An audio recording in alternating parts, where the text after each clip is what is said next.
And I tell you, the one thing that the old school girls in Fargo, well, there's two things the old school girls in Fargo who are now the women coaching them, right? And the ones that they're looking up to. Number one, Fargo used to be just a junior division, right? So they were just all together. Now there's cadet and juniors. They have separate opportunities. And when they introduced cadets, and for a few years after that, they had junior women's duels here. So some of these young ladies were wrestling 20 matches. Yes. in a 5-day span, trying to double up, bumping up to win the dual title. I mean, some crazy stuff. I understand why they took the duels away from here and put them in there. I mean, first of all, you're right. Wrestling that many matches in one weekend is tough, and only getting to compete for 1 week is tough. Now separating gives them two opportunities, two different times to compete. But I really did like the camaraderie of the team, and it would get wild during the duels, man. Oh, yeah. Girls were cheering. It would be loud in here. A lot of the times the duels were really tightly contested. So Kaylee Moore, a runner-up at junior trials here. In on the leg against Torres, going to finish this one. Trying to get the lace. She's got a little bit of room on the edge, but I think they're going to blow it dead here soon. But she should get the two out of bounds. So 4-0 lead for Moore. Torres, your junior folk style nationals champion. That is one of the opportunities they get to compete against each other, folk style nationals, which is typically in Oklahoma City.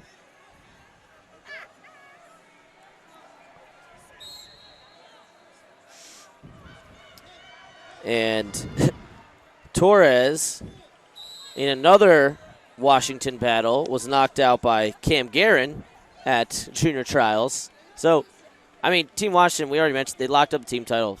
They're loaded. They've got girls on age-level teams.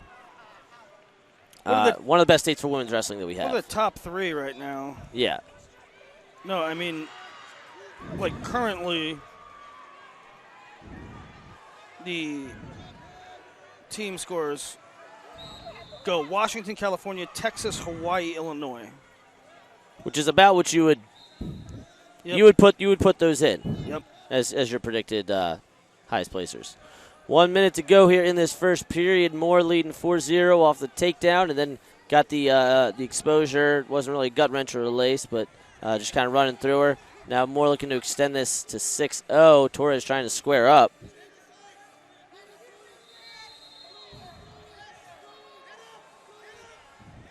And Moore, you talk about states with full bracket for women's wrestling. Nice roll through by Torres.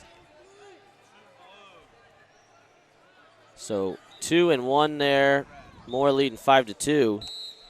But, well, we see this sometimes. Kaylee Moore, third at Washington State's in 2017, second in 2018, finally got her state title this year. Very cool to see.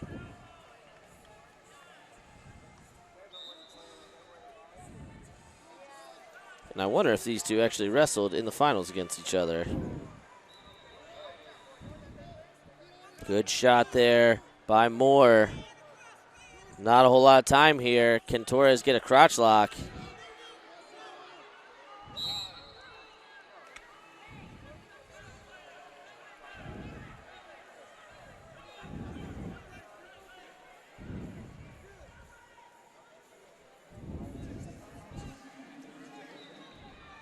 A little split of the Washington coaches.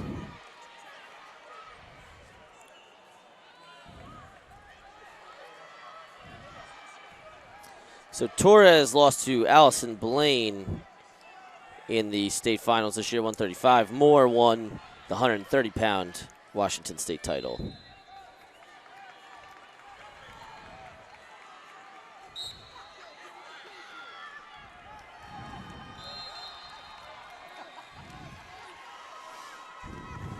Second period underway, 5-2 lead. Kevin Roberts learning us up here, Willie. Yakima and Gonzaga. Not Gonzaga or Yakima, as we were saying. Yakima. I was saying Gonzaga. Yakima. The Zags. Yeah. Looking for hip tip there was Moore. Kevin Roberts out there in that region now. His son doing very well in the freestyle circuit. Yep, AA'd last year.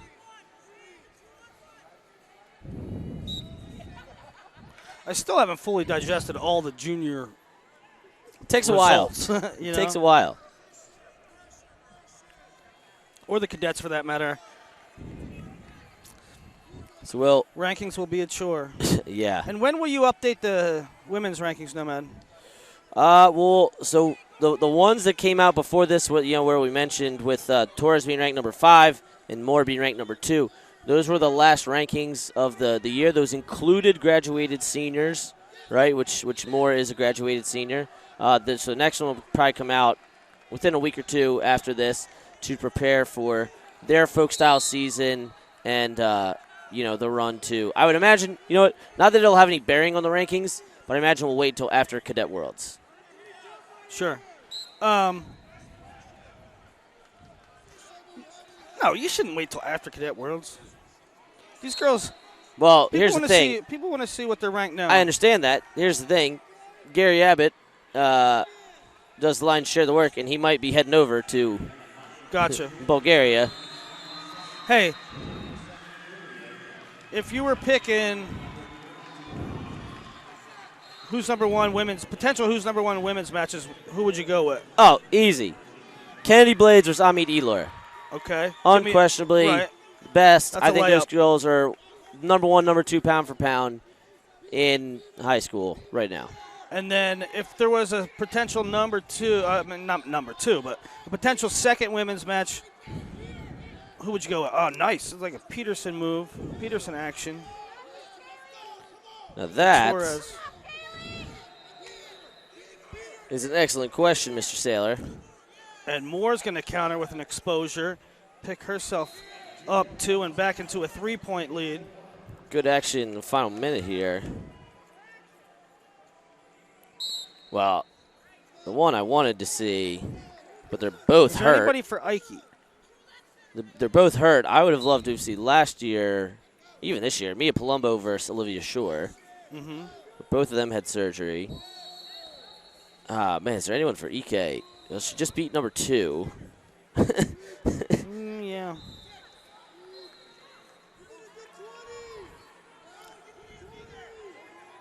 I mean, Sterling Diaz versus Sage Mortimer would be good. You need to make these rankings pages instead of articles, bud. 7-4, 10 seconds to go. Torres will need something big. She drives through. Moore at the last moment circles her out and picks up another one. So 8-4. Torres will need a 4 in the last 5 seconds. Straight on shot, blocked off. And that'll do it. Moore in a Battle of Washington takes home the stop sign. So congratulations to Kaylee Moore of Yakima, Washington.